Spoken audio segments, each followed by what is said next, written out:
কিছুদিন আগে প্লেন দুর্ঘটনা হয় এবং সেই বিমানে দুর্ঘটনায় অনেকে মারা যায়। 242 জনের মতো মারা যায় এবং সেখানে কি কি ভিতরে ঘটনা ঘটছিল এখানে দেখতে পাচ্ছ। এই লোকটা দেখতে পাচ্ছ, ভিডিও ক্লিপ করছে দেখতে পাচ্ছ।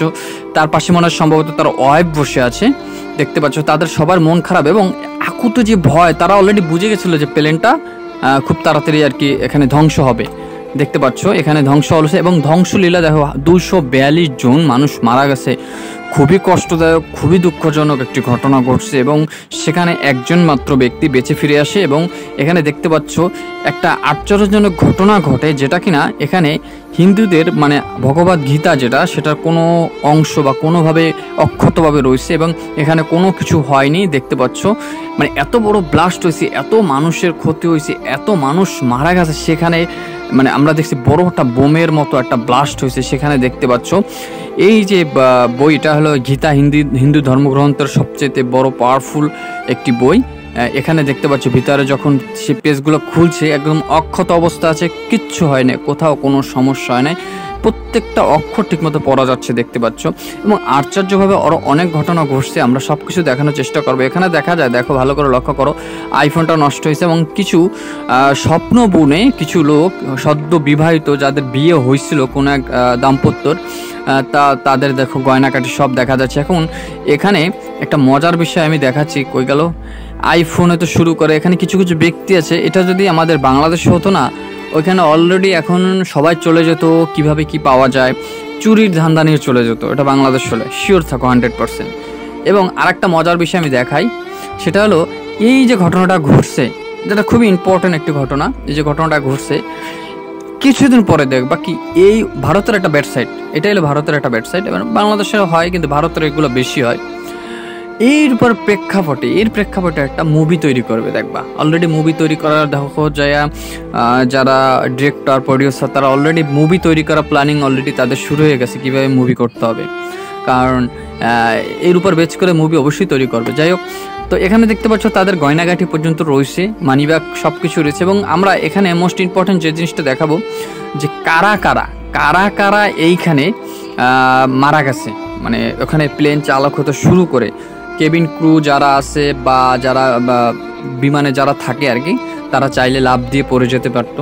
তাদের সেই ট্রেনিংয়ের সময় সেই জিনিসটা শিখিয়ে দেওয়া হয়, তারা আত্মত্যাগ করছে এখানে সাধারণ জনগণের জন্য, যারা ছিল যাত্রীদের জন্য। তাদের ট্রেনিংয়ের সময় একটা জিনিস শেখানো হয় যে যাত্রী নিরাপত্তা সবার আগে, এবং সেটা তারা চাইলে রাখছে। এবং এটা মজার বিষয় না, এটা খুবই কষ্টদায়ক একটা বিষয়। সেটা হলো তারা কিন্তু চাইলে প্যারাশুট দিয়ে তারা নিচে নেমে যেতে পারছে, যখন তারা বুঝতে পারছে যে প্লেন আর আকাশে উড়বে না, যে কোনো সময় ক্রাশ হতে পারে। তারা চাইলে সেই ট্রেনিং প্রাপ্ত লোকেরা প্রত্যেকেই দেখতে পাচ্ছে, আমি দেখাই প্রথম থেকে শেষ পর্যন্ত দেখতে পাচ্ছি, এরা প্রত্যেকটা লোকই ট্রেনিং প্রাপ্ত। এরা এরা এরা এমনভাবে ট্রেনিং প্রাপ্ত, যখন ইমার্জেন্সি অ্যালার্ম আসে তাদের ইমার্জেন্সি অবশ্যই শেখানো হয়েছে। যখন ইমার্জেন্সি অ্যালার্ম বাজছে, পাইলট দুজন কিন্তু অলরেডি তারা সবার আগে টের পাইছে, তারা কিন্তু চাইলে প্লেন ক্রাশ হওয়ার আগে তারা কিন্তু প্যারাশুট দিয়ে নিচে নেমে যেতে পারতো, যাত্রী যা যাক, কিন্তু তারা কিন্তু করেনি, তারা জীবন দিয়ে দিচ্ছে তাদের কাছে। যাত্রী শেষ মুহূর্ত পর্যন্ত তোমরা দেখবা প্লেন যখন প্লেন যখন উঠছে, শেষ মুহূর্তে ক্র্যাশ হওয়ার আগেও দেখবা তার মাথাটা উপর দিকে, মানে পাইলটরা চাইছিল শেষ মুহূর্ত পর্যন্ত যে প্লেনটা ঠিকমতো বাঁচিয়ে রাখতে, যাত্রীগুলো নিরাপত্তা দিতে।